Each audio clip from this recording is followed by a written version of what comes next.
Hello, Stephen. Well, I'd just like to say how wrong I think the law is, where... The what is? The law. The law, yes. If you find a burglar in your own home, and you only have the power to restrain him until the police arrive there, I think you should be able to take the law into your own hands. Well, explain what you mean, and do what to him, or her for that matter. Well, whatever you think necessary. And well, tell me how far you should be allowed to go, because you presumably don't want people to have the right to kill them, do you? Well, no, not go so far. Like, okay, well, tell us how far. But just to go as far as to teach them a lesson, if you will. Well, tell us what you mean. Do you mean shout at them a lot? Well, no, I think no, do you physically punish them, I think. Well, physically punish them. Do you mean to beat them within an inch of their life? No, I don't think you should go that far. Do you think you should be allowed to belay them about the head with a blunt object? No, I just think you should be able to do as you like. Do as you like? Yeah. Well, you don't... Let's establish, first of all, Stephen, that you don't believe they should be allowed to do as they like. You want rules. You've already said you don't think they should be entitled to kill them. No, I don't think they should. Right, so if somebody says, well, what I'd like to do with them is kill them, you want to say, no, you can't do as you like, yes? Yeah. So we've got to have a line on it. We've got to know where we can go. Okay, you can't kill them. So providing they're still alive, you're perfectly happy, yes? Even if you've actually cut one of their legs off. You're still happy because they're still alive. Is that the case? Yeah.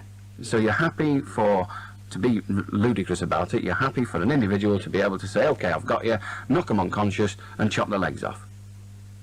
Well, they shouldn't be in your house in the first place, well, should we just deal with what we've got rather than the way you would prefer to deal with it? We know that you haven't the ability to discuss this intellectually, so we're doing it in stages for you. Now, do you believe that an owner of property should be entitled to knock a burglar unconscious and then cut off his legs? No. No.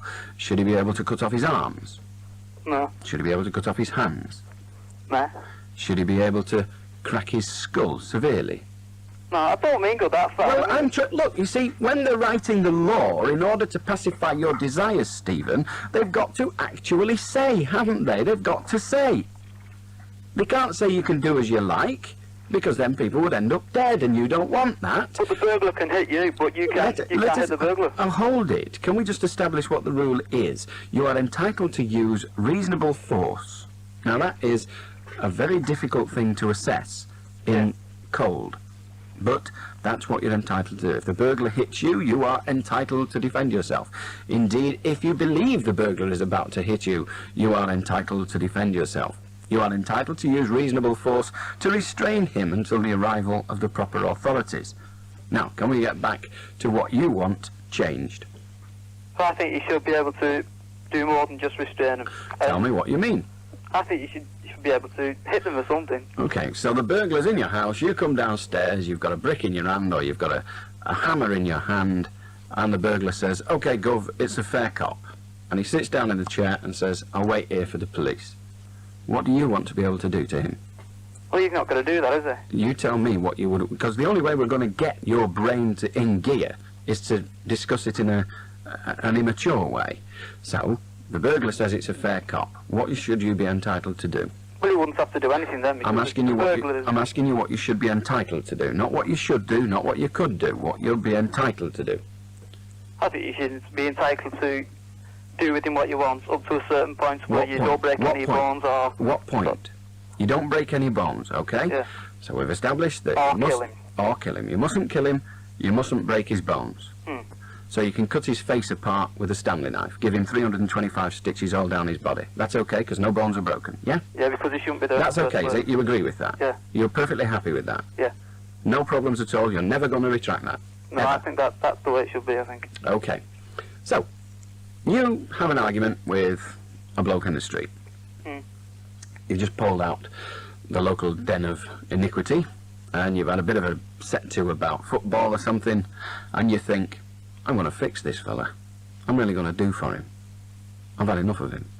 And you say, let's call it a day, Charlie. Let's not argue anymore.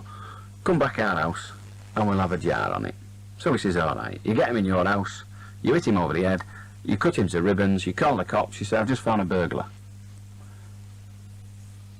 But they wouldn't happen like that, would it? You just wouldn't say that. Sorry? You just wouldn't say that.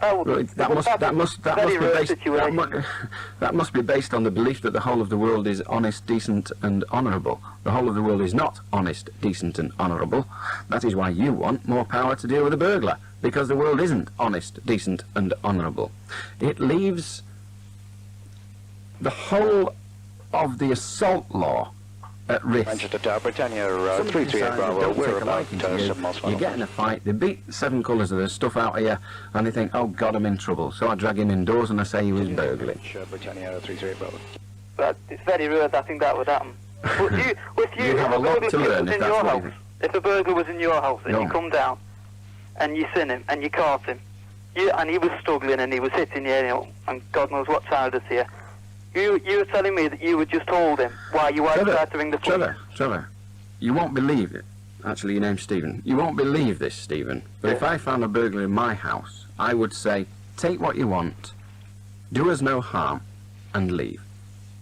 Oh, come on, no problem. Never everything in my house, everything. If a burglar wants to take it, let him. Let the insurance companies worry about that. I'm not going to risk violence just to save my video, or my television, or my wallet, or anything else. I've not found a piece of property yet, a tangible piece of property, that was worth assaulting or getting assaulted for. Televisions, they're coming out of Japan by the boatload. There's millions of the damn things, but I've only got one face. Now, there are those that are saying it's one too many, but sadly, I have only got the one. Well, I'm the type of person who wouldn't allow any burglar in my house. Well, Stephen, all I can say to that is, 338 Bravo, stay the line. You don't get burgled, because quite honestly, if you haven't got the wit to realise that insurance is better than assault, then you're a brainless cretin. Good night. You have been Beswick.